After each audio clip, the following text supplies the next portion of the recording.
Good afternoon, everybody, and it is my pleasure to welcome you along to our inaugural meeting of the Local Government Network. For those that don't know me, my name is Melanie Suter and I'm the Road Safety Officer for Parkes, Forbes and Lachlan Shire Councils, and I'm also the Chair of this newly formed network. And it's great to see such an interest and big numbers that have come along today. Can we go to the next slide, please? So here's a bit of an agenda for what the meeting is going to look like today. I'll just give you a few housekeeping tips, a bit of an overview of what the network is if this is your first connection with us. What's the purpose of today's meeting, as well as we're going to be breaking out into some breakout sessions later on and then reporting back on what we discussed, and then I'll give you some next steps of what's happening next. Next slide. Thanks. So the meeting will run for 60 minutes. You're currently in focus mode, which is why you can only see me and the slides. But during the breakout sessions, your videos will work, so you will be able to connect with everybody else that's in the meeting at the moment. So we'd love you to be able to introduce yourself via the chat function at the moment. So if that's at the bottom of your screen, if you're able to just tell us what your name is, your title and the organisation that you work for, and then we'll get a bit of a picture of who's in the room.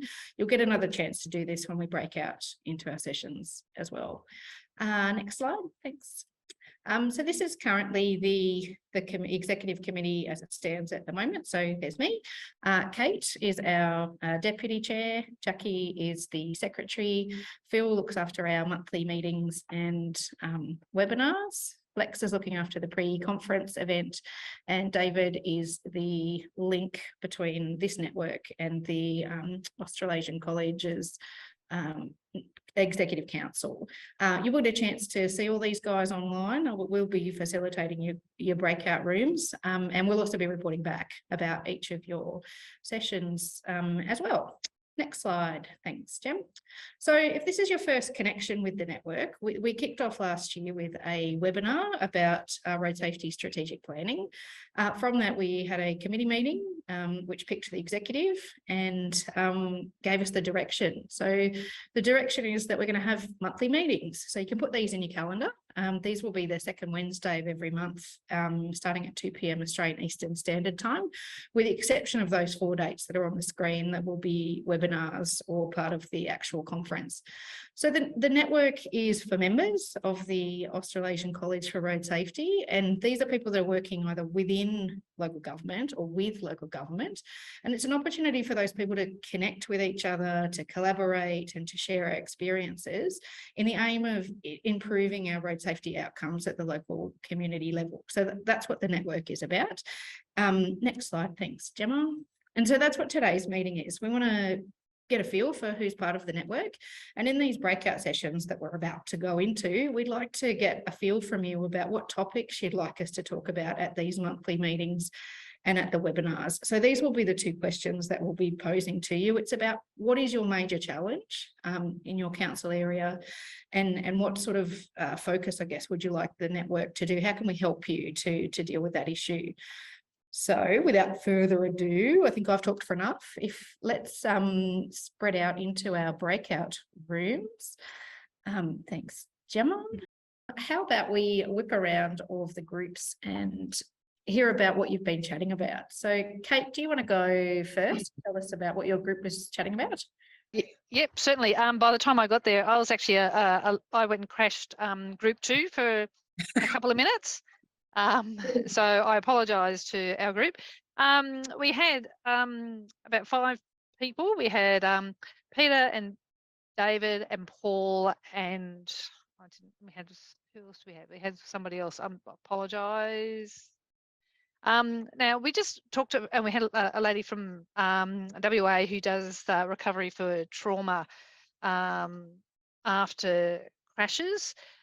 It was quite interesting. I think we're all very keen to actually get to use this group to create an environment where we can understand primarily how councils work, how RSOs work, and how traffic and engineers, and what help outside organisations can give those people.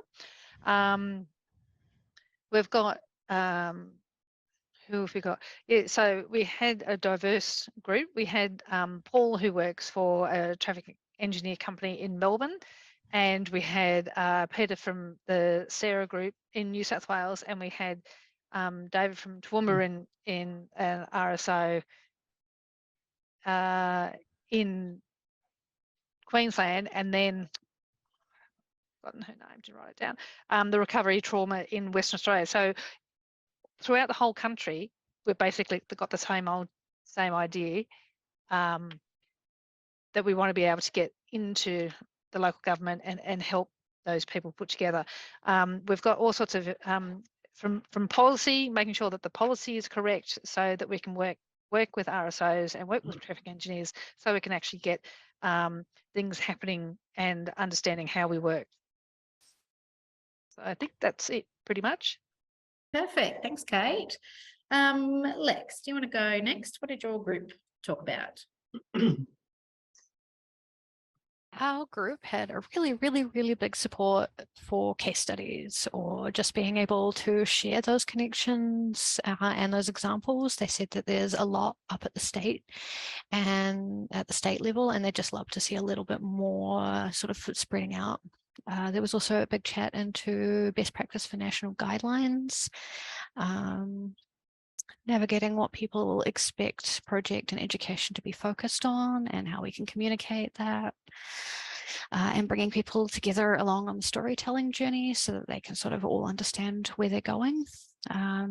Mostly there was a big support for building connections. I did not quite write everybody's names down, but we did have some people who were working across multiple local governments. We had Alison, who has an amazing 20 years in road safety and would love to share some of her knowledge on just how onboarding people happens and see what other people have. Yeah, I think that's a small overview of all the typing I've done. Excellent, thank you. Jackie, do you want to go next? So our group had a lot of focus on strategic planning. I think a lot of us understand that this is something important and that we need also some training or capacity building on this area for local government. We had a lot of discussion as well about how it's important to connect members to and local government to training opportunities, how we can, I think is on the topic of capacity building. So it's how we can make it easier for government to access these opportunities. We also talked about the SAFE system and again about training, how local government would benefit from learning how to approach road safety issues from a SAFE system view. We also discussed local cost treatments, how local government generally, especially rural ones, have large networks, great number of intersections, but usually with lower traffic volumes, which then makes it more suitable for low cost treatments that are more likely to get a better value for money. We also talked about how we need better procedures and policies and how to make it work when local governments want to reduce the speeds and how we can implement that. I think would be really good to hear other experience from other states. I know it's a bit of an issue here in WA. And in general, how state jurisdictions can better support local government. I think was mainly that we didn't have a lot of time to discuss what each can bring, but I could tell that there is a lot of experience there that we can tap on for our network. That's it from me. Thanks, Jackie.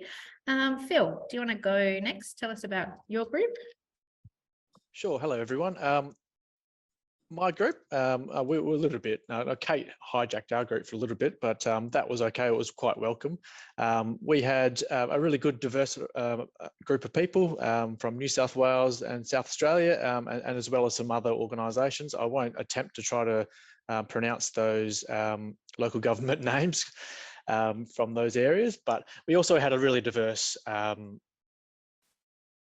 kind of desire for the topics as well, from the recent National Road Safety Action Plan and how local governments can work in that national and state road safety strategy space, and how do local governments fit in, as well as I guess more of the traditional side of things, where working on the behavioural road safety space, in particular topics such as caravanning and towing and school zones and road safety signage that we all hear day to day.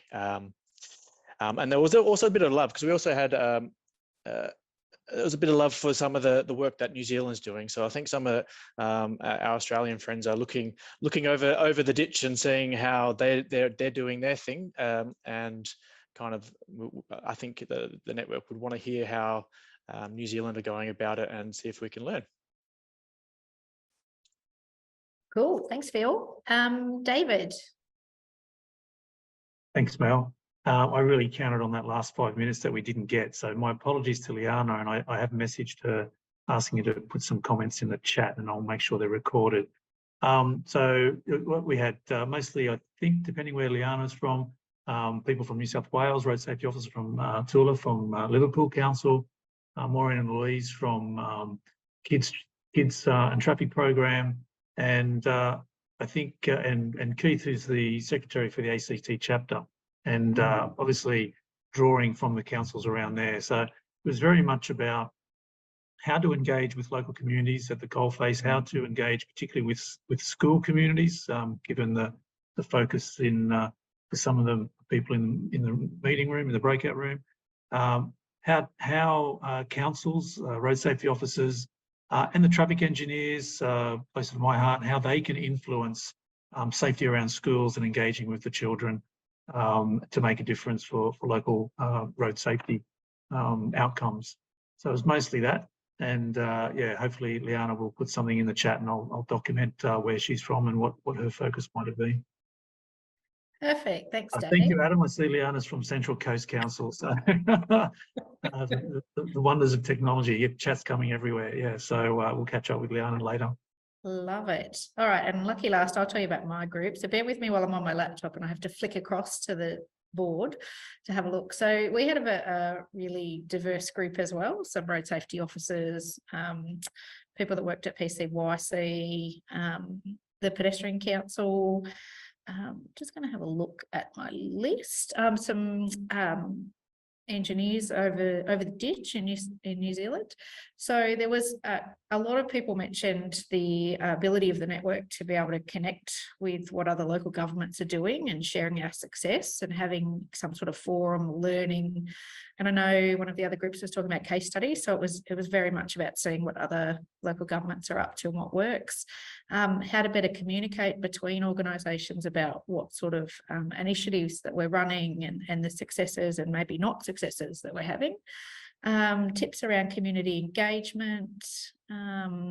We're seeing that in regional New South Wales crashes, or Victoria, sorry, we had an engineer from Victoria as well. Crashes are spread out across the LGA, so we're not having those sort of crash clusters that allow you to get funding. So there was quite a discussion around funding and asset management, how to better embed road safety in council and across departments, and also road safety strategic planning. And there was quite a big discussion about learner drivers as well, and what sort of programs we could be doing there, how we could be proactive in our road safety work rather than reactive to the crash data.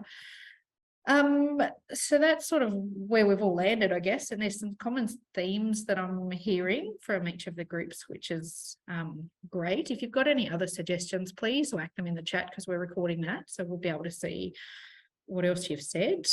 We've got a bit of free time up our sleeve because the breakout room's closed a little early, so if anyone wants to, if we have time.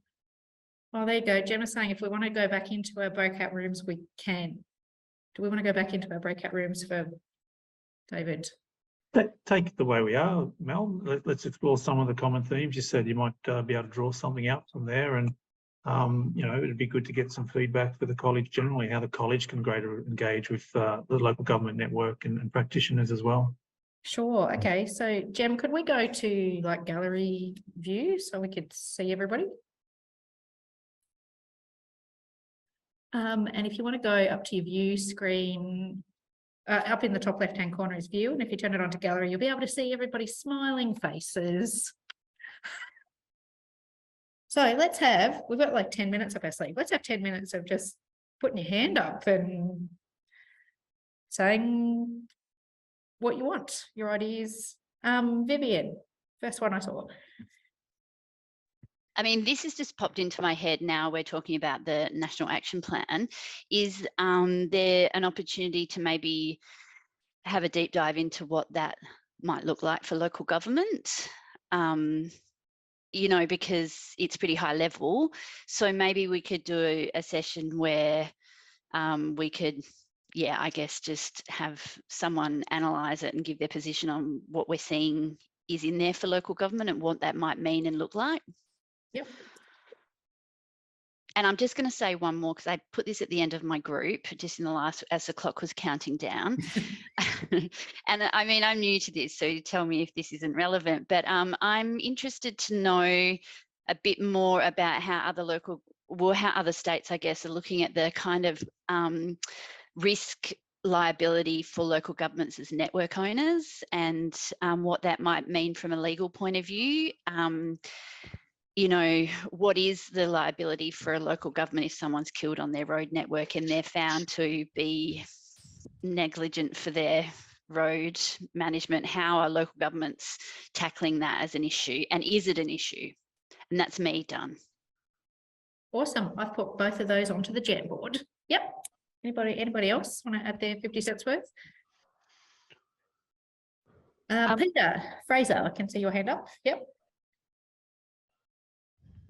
One of the things that I think is really important, and we're certainly pushing with Commonwealth states and territory jurisdictions, is the fact that while we recognise that there's lots of 1 and 2 star roads out there, and that to actually get everything across the local government network fixed up would probably cost trillions and trillions of dollars. So we recognise that. But we've set, along with OSRAP, IRAP, the concept that everything should be brought up to at least a 3-star level. So that's the first thing. But secondly, one of the things I think we need to consider is when we can't do that immediately, what are the treatments which are going to assist. And secondly, speed management. It's one of the things that we rarely discuss, but we can actually raise the ratings of roads by including speed management as being a foci. That also means that we've got to engage community, we've got to engage with the mayors and the councillors to actually be the advocates to say, you know, everyone's got a right to get home safe. So I'll whack that out. Thanks, Pete. I got that of OSRAP and speed management. Yep. Thanks. Yep. Any other hands up?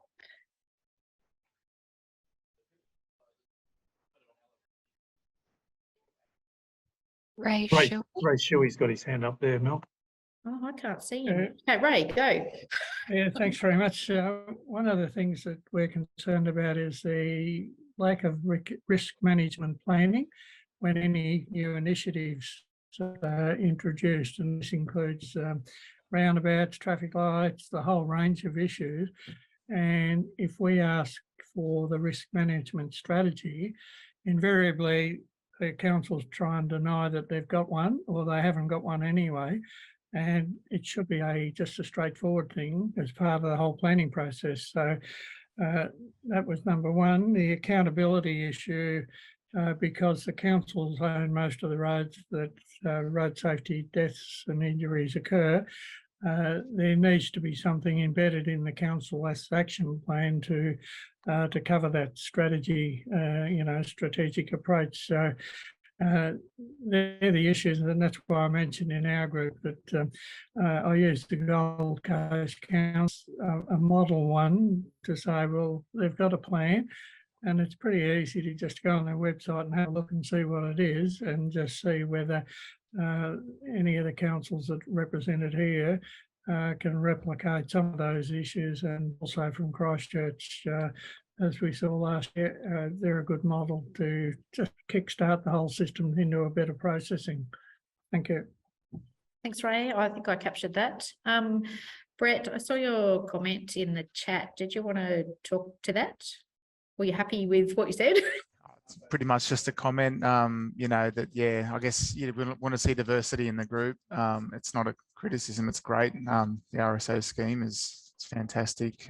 How do we try and, yeah, or is it reflective that other states, you know, do things differently? Just a comment. Like that, I'm going to put on the list. Any other hands up? Got Jill. Leslie, I could see your hand waving. Yep. Yeah, I just wanted to comment in relation to Brett's comment is that from the ACRS position, where I do 2 days with ACRS, our challenge in getting more local government organisations from other states is trying to identify who has a road safety position within those local government areas. And that way, once we know that, we can sort of target. Well, what we're trying to do at the moment is go out and reach every local government organisation in Australia and New Zealand and try and get them to understand what this network is about and how it's going to benefit them. But if there's someone within a local government organisation that doesn't really identify as being part of the road safety industry, as we want to know, call it, that's where our big first challenge is. So yes, spread the word. If everyone can spread the word about the network and just how we can all help each other by being a part of it, is going to be really, really beneficial. So a few in different states and North or South Island, yeah, please do. And territories, sorry. Sorry. All good. Jill, I apologise, I missed your hand.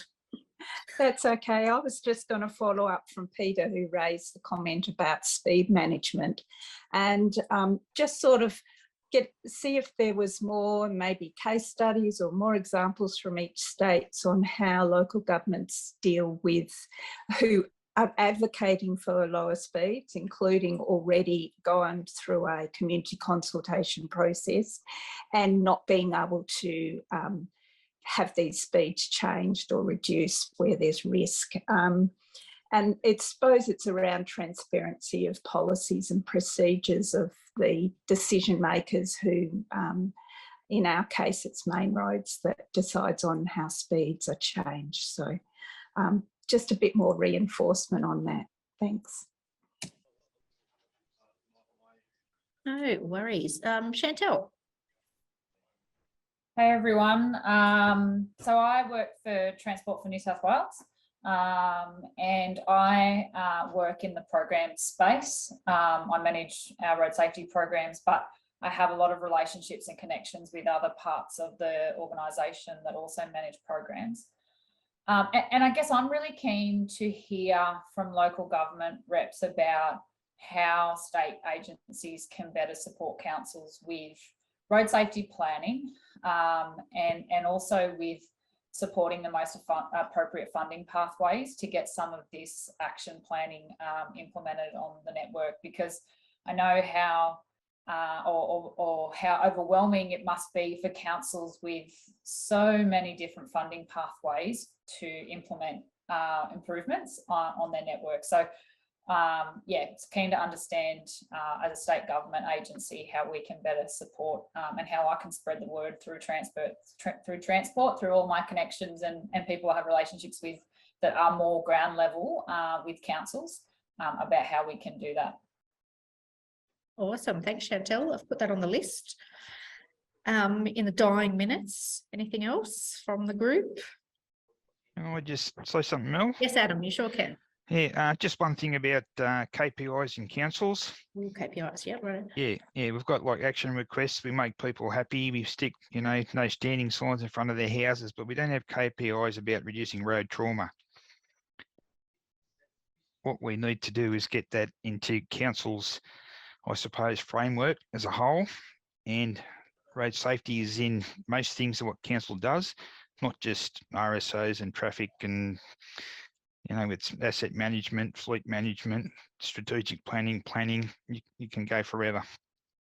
And you need to put it within the whole of council, not just have one person champion it, because if that person moves on, it's lost and that council doesn't have it anymore. So anyway, keep going, but that's it for the moment. Agree. Brett, you have your hand up. Yeah, just in response to what Adam was saying there, that's my understanding of what the National Road Safety Strategy, expecting network safety plans to actually have all roads star rated and effectively an obligation for councils to program their investment in improving the safety. And that's the star ratings have, you know, my understanding, a lot of other helpful sort of attributes. You can look at cost benefit ratios. You can do that sort of reporting on. My hope is that the federal government might help councils out in implementing, you know, so we have, yeah, at least in Australia, comprehensive network safety plans, so that that exact thing can happen, and it's actually it's quantifiable, it's reportable, and it's accountable, and that's why I sort of see this group it's potential to try and lobby for you know, motion in that.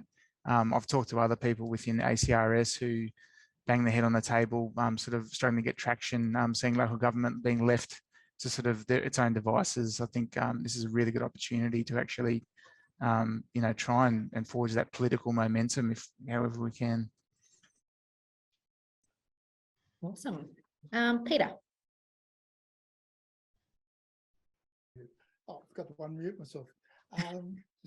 Sorry, but yeah, look, just reinforcing, you know, we're talking about OSRAP or you know, the NRAM or whatever happens, NetRest 2. I think one of the key issues is whatever levels or whatever functional piece of software that we're going to be using, whatever it happens to be, the ability to be able to talk about how we've set minimum levels and how we're aspiring to improve it. So again, going back to the OSRAP 3-star or better, I think it'd be wonderful if this group and councils generally said that that was their aspiration, because what tends to happen is that there isn't a measurement of where we're at and how we can improve. And just as a reflection, back in 2013, when I got brought into the space, we lost 1,187 people. That was 1,187 last year. We haven't made the improvements, and we've got to be able to measure and use that data to show we're improving, especially with local government, given the fact that this is where the majority of death and serious injury is going to occur. So I'll just put that, and I'll use the words 3-star or better that I think we need to say. Thanks. Awesome. Thanks, Pete. Just having a look over in the chat. Yep, that's okay. Final dying minutes before we roll into the next step and what's going to happen moving forward. No hands up. Okay, well, that's great. Well, let me tell you what's going to happen next. So what's going to happen next is in the next week-ish, when we finalise the questions, you guys will all get a survey, and so will all of the network members from right across Australasia, and you'll have a chance to vote on these future topic ideas that you've put forward today, suggest and sort of drill down a bit more, I guess, and suggest to us who some speakers might be or some case studies that we can present. And if you've got any additional topic suggestions as you go away and sleep on it and maybe think of something in the next couple of days. So that will be the next step. So I do want to remind you that the next catch up of the network will be next month on the 15th of March. So that will be our webinar, which Phil, let me throw to you about what are we thinking that we're going to call that, or it's going to be around as the monthly meetings manager. Yeah, I think our last discussion was about how can local governments be leaders in road safety, and I think it's a really good timing in terms of the release of the National Action Plan. So I guess the question is that local governments are in the best place to reduce the killed and serious injury on the Australia and New Zealand's road network. So how can local governments make the most of that? Yep. So that's what that will be about, I guess, in response to looking at road toll data that showed us that it went up last year after 2 years of downs because of COVID. So there are our next steps. And the other thing to remind you is please go away and talk to your friends about the network. I think Leslie said this earlier as well. So the more people that are part of the network, the more we can share our stories and successes. Yes, Alison, and yes, encouraging councils to develop a road safety plan. Absolutely. So we will come back to you with a bit of a program of works around what those monthly meeting topics look like, but super open to suggestions. The network needs to work for you guys as members about what you want to talk about, what the hot topics are. So that may change as the year progresses. So yeah, keep in touch. And anyone got any final before we all run off back off to our daily lives? Final comments, suggestions, thoughts? No hands up. That's great. Well, thank you so much for coming, and I hope we all see you at the webinar next month.